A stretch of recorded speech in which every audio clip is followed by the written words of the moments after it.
Joining us now, Patrick Moorhead from More Insights and Strategy, and Gil Luria from D.A. Davidson. Guys, welcome. Pat, I look at this line extension as really interesting because it's sort of like adding a new car to the lineup. You got the 17, which is the sedan, and you had the SUV, which is a Pro, bigger than some people want maybe, the truck and the Pro Max. Now you've got a sports car in the Air, less featured, less roomy, but charging a premium. You think it'll work?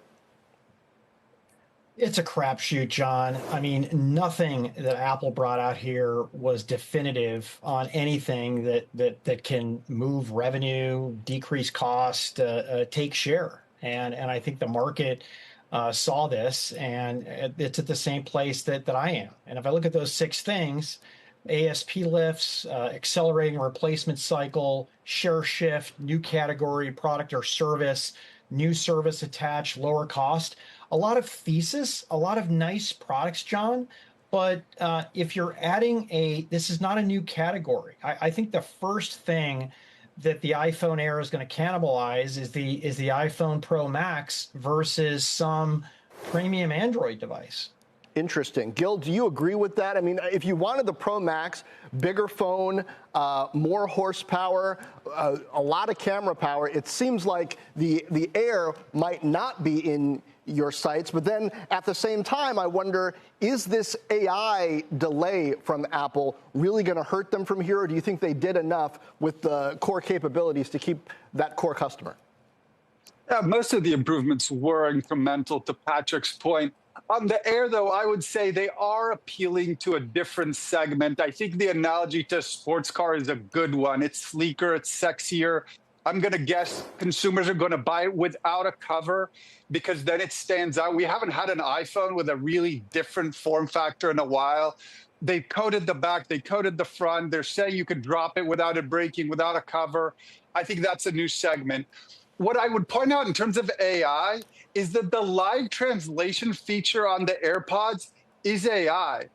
If it actually works, and we have to be a little skeptical because it would be very cool, then it is an AI breakthrough. Let's not forget, Google and Meta did these displays with glasses, and they were a little shaky at their most recent events. If we could actually use the AirPods for live translations, that's a feature that would actually get people to upgrade. Yeah, I guess that explains the Duolingo wobble that Christina Partsinevelos mentioned earlier. I also want to mention Oracle results have crossed. We are going through them. The stock initially dipped. Now it's higher by about 4%. It'll be interesting to see what the numbers say there. Patrick, give me your take on Oracle ahead of these numbers and the degree to which they've benefited as sort of a fourth hyperscaler from some of the lack of capacity at AWS, Azure, et cetera. Yeah, that's right, John. Them being a late entry, I think, surprised everybody, right? We thought the hyperscaler is going to run away with everything. And then Oracle and Larry doubled down on CapEx and made the investments here. And listen, if Nebius and CoreWeave can find customers, I surely would expect that Oracle would find even better customers because they offer more. Their pricing compared to some of the larger hyperscalers is unique in that they have a lower price out the gate, and then they upsell you on features. Where at AWS, it's actually opposite. So in a market that was 10 years old, they entered late.